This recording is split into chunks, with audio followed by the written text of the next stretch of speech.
Welcome to the Resilient Mindset Podcast, an exciting new podcast by Resilience Queen, Justine Martin. Justine is the owner and founder of the Resilient Mindset, a division of the Justine Martin Corporation. Justine draws on her years of experience and knowledge consulting with clients to develop and sustain a positive mindset. Focused on igniting your passion, purpose and power, follow the Resilience Queen each week as she delves into the mind of her guests, exploring fascinating stories and inspiring journeys. As an NLP trainer, artist and founder of Creative Change, the art of expansion, connection and celebration training, Emma has spent the last 10 years supporting individuals in rewriting the story with negative self-talk emotions, cultivating deeper self-tenderness. After personally letting go of weekly panic attacks and creating many changes from moving countries, leaving an abusive relationship, and stepping into even more authentic confidence, it's thanks to many personal challenges that she can truly walk with clients and understand where they are coming from. There is so much that life offers that can help negative challenges and reconnect to internal strength within. And it's her mission to help support people in falling back in love with themselves and this human experience. Welcome back, listeners, to the Resilience Mindset Podcast. Today I've got Emma with me. How are you, Emma? I'm very good, thank you. How are you? Yeah, I'm great. Let's get into it. What does resilience mean to you? Resilience is that getting back up again, like no matter how many times you fall down and all those setbacks in life, and you just get back up and you get back up and you keep going. And it's about connecting to that. It's almost like there's this internal strength within that when you go through tough times, it shows up. And sometimes you don't know where it comes from, but it's there and you connect with it and you just keep going forward. And just really living a soul-led life. Like that's my main focus. Like all the challenges that I've gone through have really helped me to live life according to my soul rather than my mind. Yeah, that's a great definition. What's an adversity, Emma, that you've faced, and how did you draw on your resilience to cope?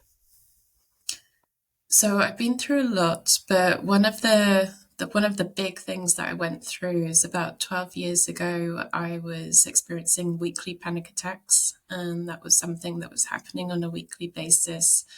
And those people who have experienced panic attacks will know what that feels like. It's not fun.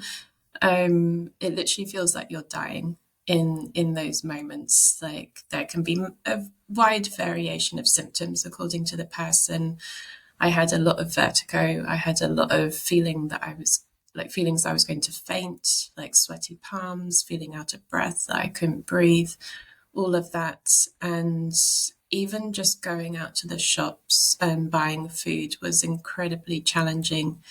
I felt two types of overwhelm, like overwhelm internally in terms of all of the emotions and the thoughts and everything that was going on within my internal world.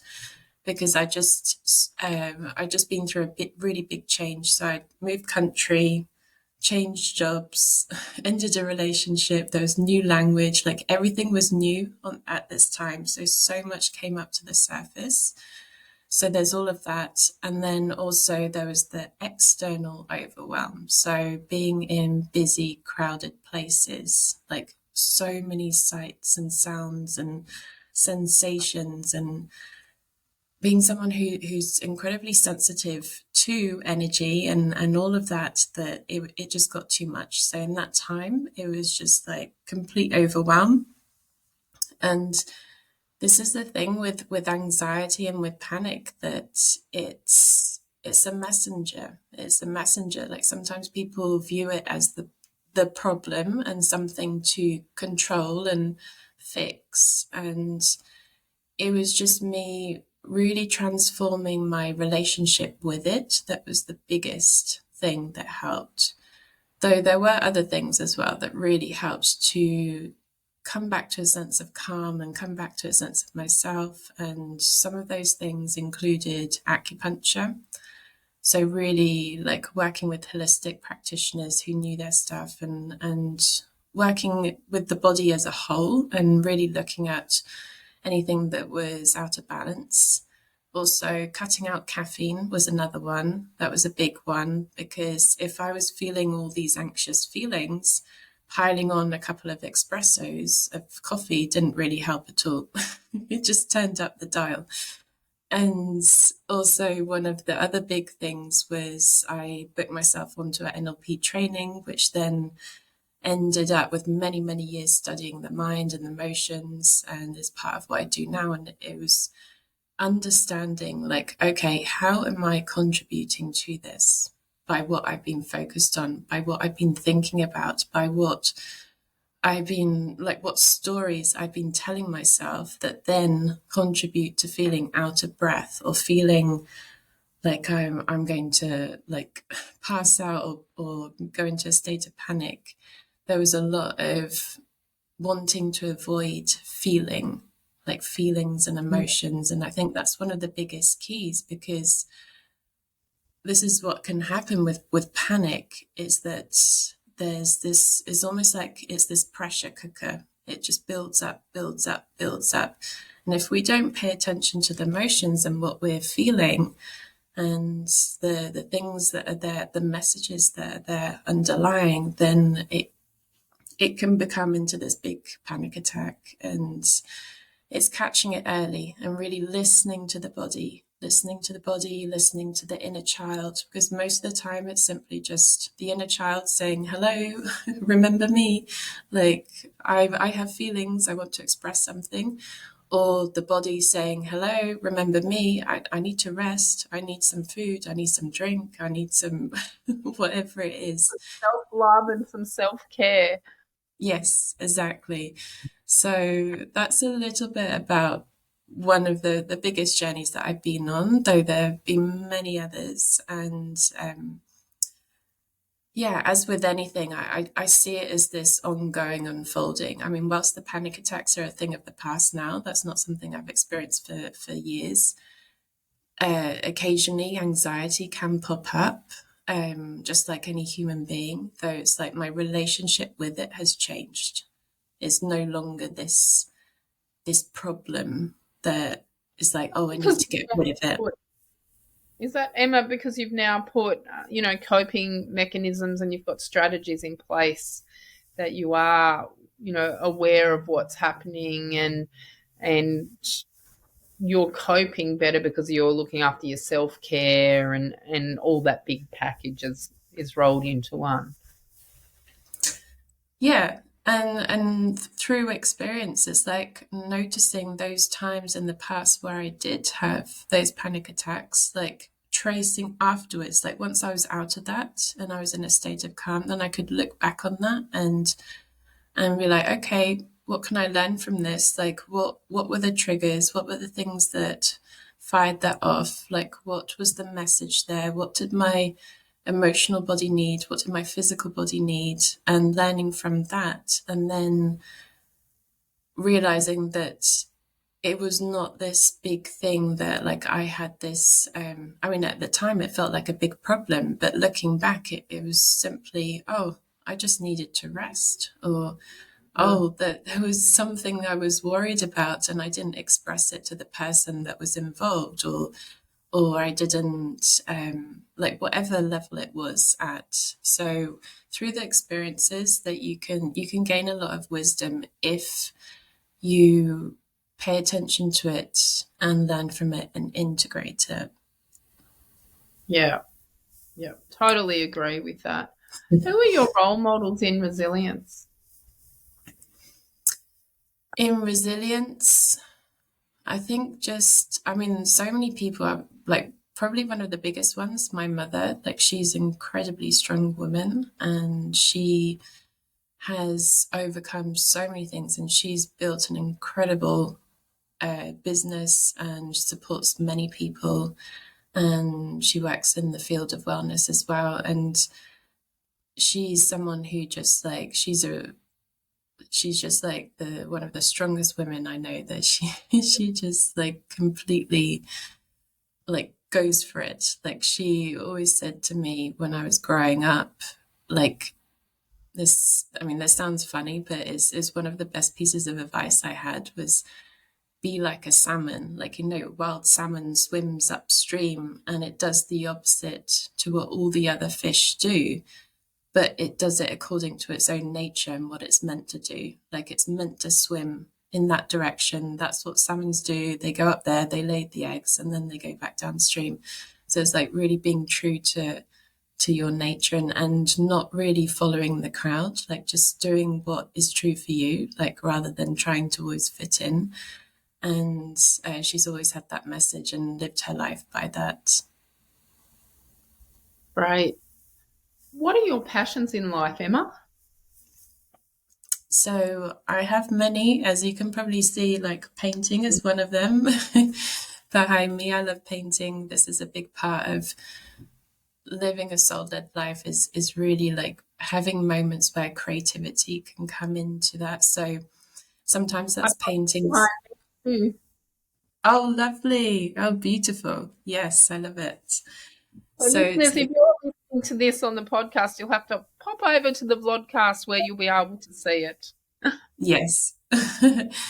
So creativity is really important. It's something that has always been a big part of me, and something that I forgot for many years. And bringing that back in has been really wonderful. And it comes in many forms. So that can be painting, that can be dancing. I do a lot of movement and dance. It can come in the kitchen as well when I'm cooking. It can come when I'm writing, like just that, having a creative outlet. And that's one of the keys for emotions as well. Like that's one of the things that really helped as well in terms of like really navigating emotions as they arose, is like having a creative outlet. Because this is a thing, like contrary to popular belief, like there are no positive and negative emotions. All emotions are valid. It's like this rainbow of colors. Every color is valid. It's what we do with it that counts. Like that's what's important. And emotions are fuel for creativity. So yeah, being creative, that's one of my passions. I love dancing, painting, playing with color, all of that. People ask me all the time, and I'll ask you, what's your favorite color? Turquoise.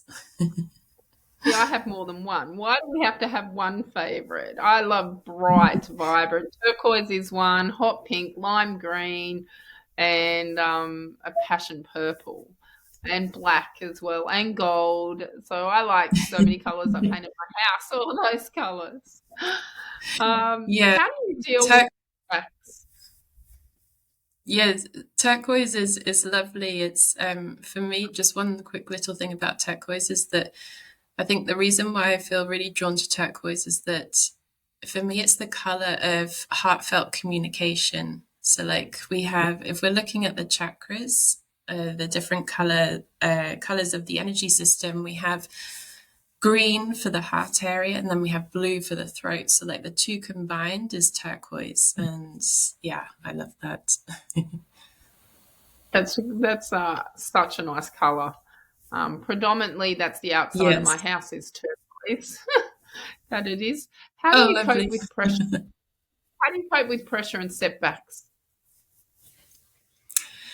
So having support is a big thing. So whether that's professional, if I need to book a session with a therapist or with a hypnotherapist or a somatic healer, like I always joke with my friends that I have a team behind me that I can pick up the phone and call whoever I need to receive support with, like from, if I have something that I'm working through. So that's one thing. But then also my friends, and I've, the last couple of years especially, like I've really found a lot of nourishment and joy and connection and healing being surrounded by women, and being in circles of women, and being in groups of women, and groups of women coming together and co-creating together. That's been a really, really wonderful thing, and it's a huge part of my life, and that has helped a lot. So it's like those are like the external points of support. And then my own practice, having some form of spiritual connection, is really important. Like I've said a lot over the last few years, like when we've gone through, I mean, humanity, we've gone through a lot the last 3-4 years. There's been a lot that's gone on. And there's been two keys for me, like two main keys to help navigate all of that. So it's connecting to some form of spiritual practice, whatever that is for you. So each person is an individual, like whether that is simply just recognizing the inhale, the exhale, the breath, and remembering that all human beings, we breathe and we're all connected through the breath, and that there's some thread that connects everything and everyone. So having some form of spiritual practice, for me, that's a little bit of mindfulness and meditation and prayer, and in my own way. I don't follow any particular religion or spiritual community. It's like I just do my own thing. But it's just having that connection, like remembering that there's some greater thread there. And then the second thing is getting out in nature and being in nature. So really connecting with nature and getting away from screens and computers and mobiles, like making sure that there's a little break every now and again that you can just like ground, put your bare feet on the earth and just really get back to the natural rhythm. Because I think like when we're surrounded by so many frequencies and so many distractions and so much noise and so much information and so many things that's there in the online space, that which a lot of it can be really wonderful. We learn a lot. I'm able to connect with you thanks to technology, though it's coming back to that natural rhythm. I always talk about like coming back to the original beat of the heart. And when we're in nature, we're able to connect to that original beat a lot easier, because we're tuning into that natural frequency of the earth also, which we are part of. Like in the earth and nature is not something that's outside, it's something that we're part of. Yeah. And we don't hurt as much when we ground. I know that sounds strange, but we're built up with so much electricity in our bodies. And through modern day shoes, which now all have synthetic soles, we don't actually ground back to the earth. And so by taking off your shoes and walking along the beach without shoes on, or in a park and touch the grass and the dirt with your feet, you will ground out and you will feel better from it. Yes. You're not building up all that excess energy, you're neutralizing back. So my backyard was a little concrete jungle. I've only got a courtyard, and it was just all concrete and gravel. And I had a 2-meter patch dug up and put grass in so I can stand out the back and stand on that and ground. And it makes such a difference. Every couple of days I just go out there and do it. Not so much in winter because it's so cold over here, but definitely in, the warmer months. What's a quote that you live by, Emma? So, well, there's so many. There's one by an author called Robert Schwartz, and it's in one of his books. He talks about living a solid life and the plan of your soul, and this might not be for everyone, because obviously like some people love this stuff and some people are like, no, that's too much. But for me, this quote in this book was just, I love it, and I've had it written in my purse. Like I have it with me the whole time, and I've had it for years. And it's along the lines of, we're each a cell, we're each a divine spark of consciousness, and we're each a cell in this greater being, like this greater heart. So we're like, everything's connected, everyone is connected, everything is like, we're all part of this one family. And it's just a really wonderful reminder that there's no, like, the separation comes from the ego, and the ego is not a bad thing, but it's there to create some form of identity as we're in this human experience, though remembering at the very core that there is no separation, that we are all connected. And when we live life from this perspective, that we can, when we interact with people, when we go about life and meet other people, that perhaps we can do that with a little more kindness and a little more grace and a little more understanding as well. Even when we come across people that we don't really understand or we don't like, that there's some message in there for us that we can really learn about ourselves through that. So it's just Yeah. remembering that we're each a cell of the heart of one divine being. What's your favorite movie that features a person's inner strength to get up? Well, a movie, it's been a while since I've seen some movies, but I saw this documentary recently and it was incredible, and it's called The Iceman, and I don't know if anyone has heard of it. It's produced and filmed by the Yes Theory, so they're on YouTube and they have it out on their website at the moment. And it's a documentary about this young man who goes to like the most extreme place you can think of, up in the north, like full of snow and ice and big storms and everything. And he ends up doing a full Ironman triathlon there. And it's just incredible. Like the power of the mind, the power, like the determination, the commitment, the everything, because the whole message of the documentary was like, if I can do it, anyone can do it. It's like he wasn't like a professional sports person. He was just one young guy from Denmark who had a really big vision and wanted to send this message to the world. And it's really inspiring. I'll have to look for that one. What job position have you loved the best and why? So I've worked for myself for many, many years, though I've had a couple of jobs before that, though not a huge amount. It was mainly working for myself. The one that I did when I was much younger, that I really enjoyed, was I spent about 5 years working in a nursing home and working with the elderly and helping to look after them and supporting them, cleaning their rooms, chatting with them, bringing their food.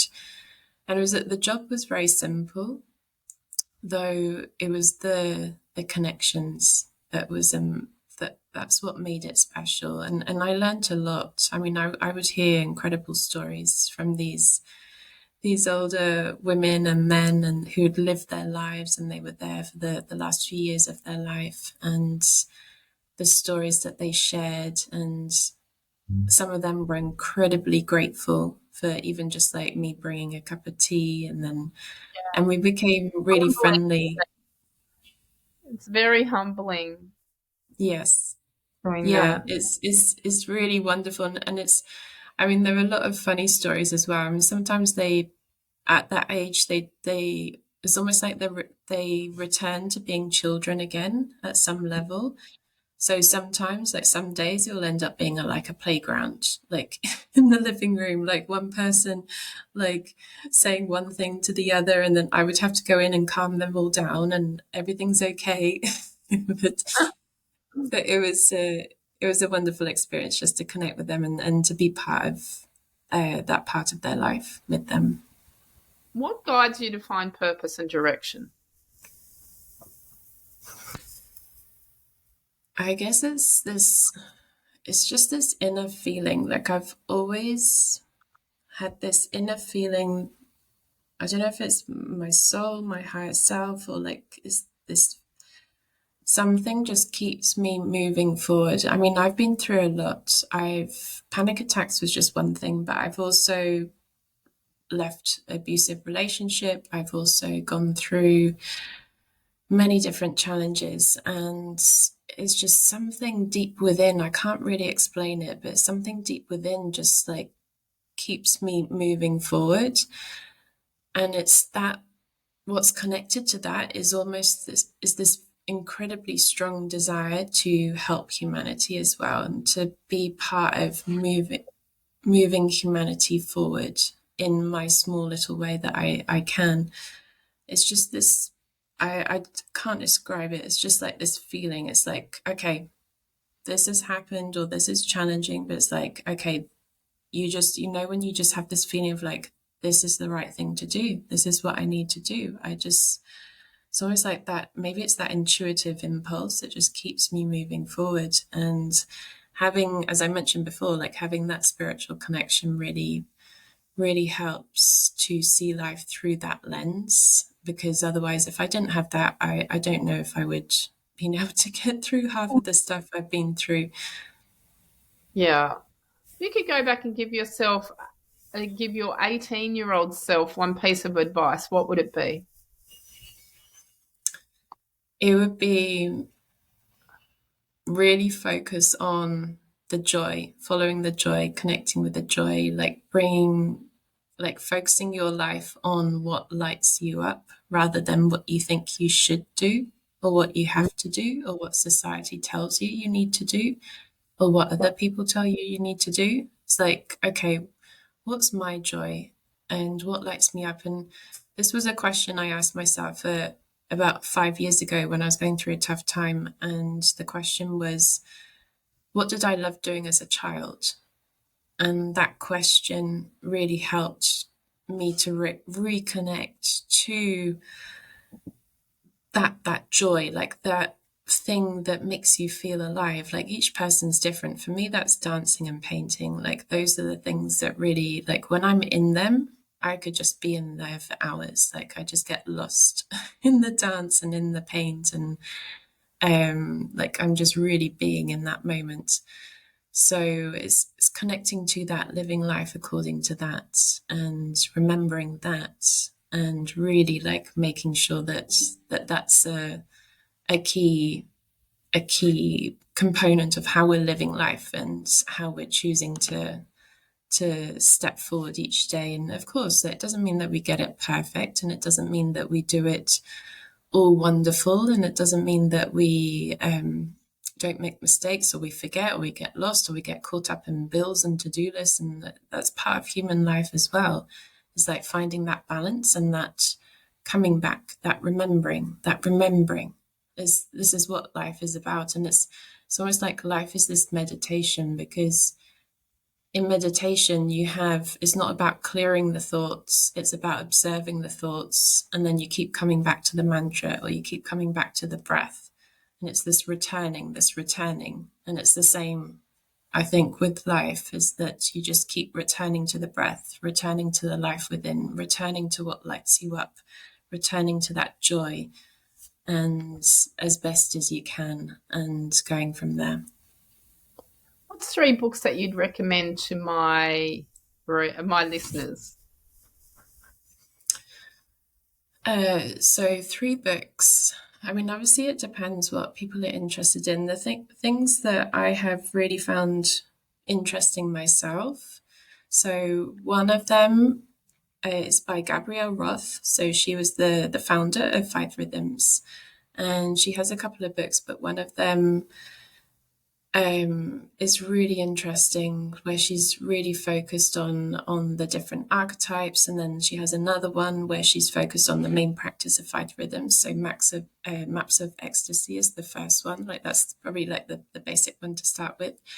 But her life and her stories, and that's really interesting. Like I find it really, really wonderful. And then another one, which is probably maybe not the cup of tea for everyone, but for me personally, I just really love it. And it's called Jesus and the Scenes.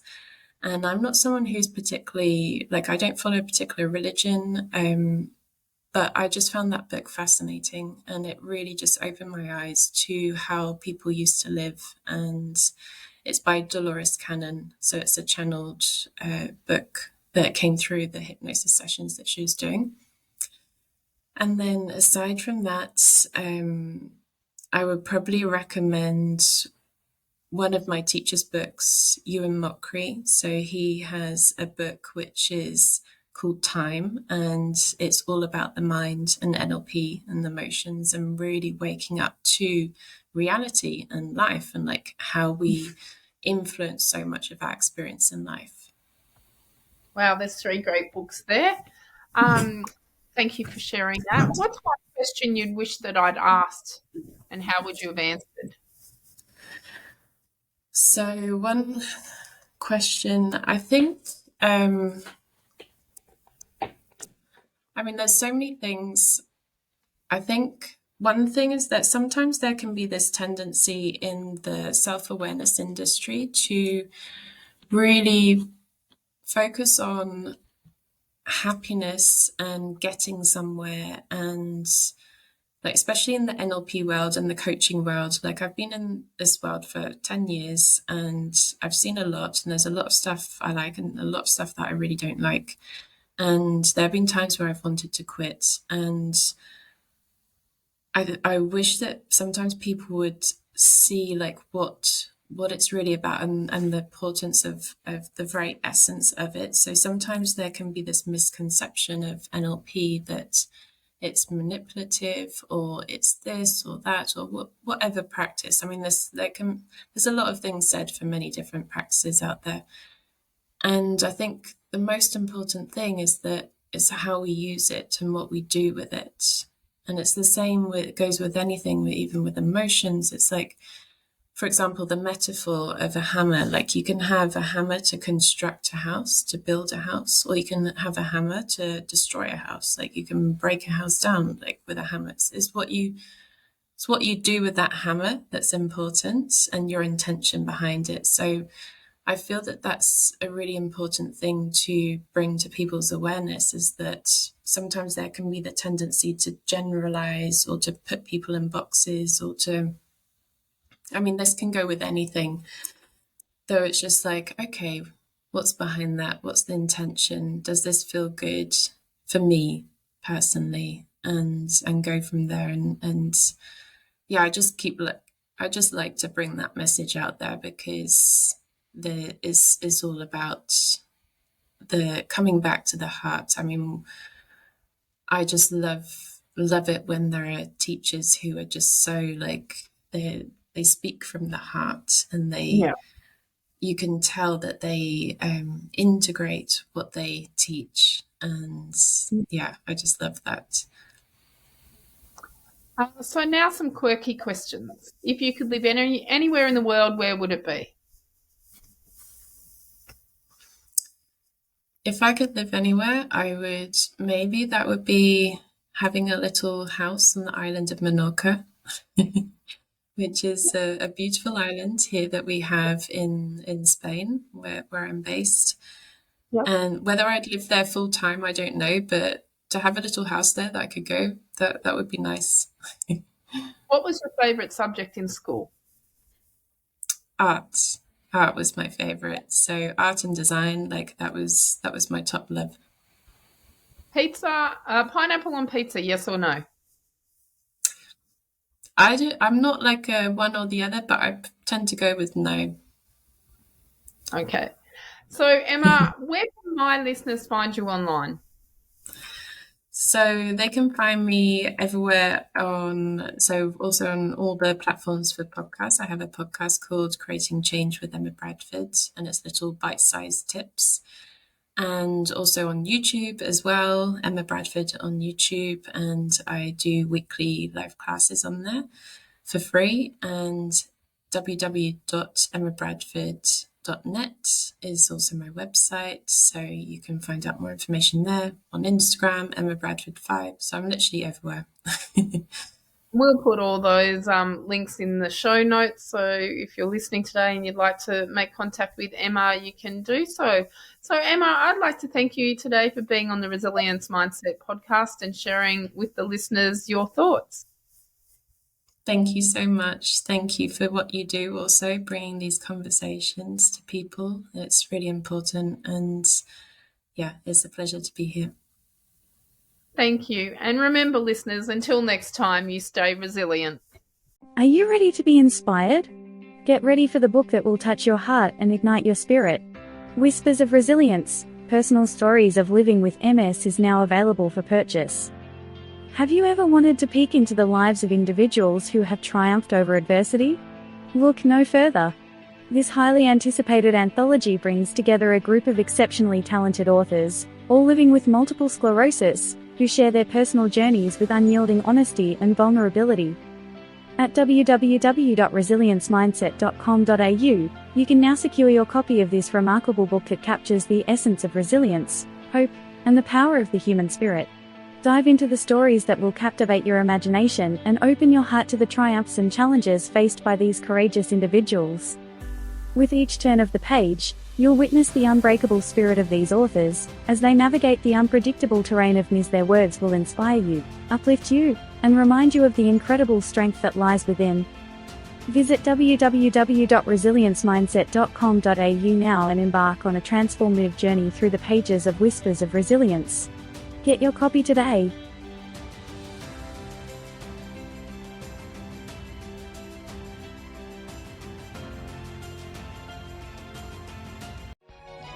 We hope you enjoyed the Resilience Mindset podcast. Remember to subscribe to the podcast to get your weekly fix listening to Resilience Queen Justine Martin. Follow Justine on social media at Resilience Mindset or log on to justinemartin.com.au. And until next time, remember, life doesn't get easier or more forgiving. We get stronger and more resilient.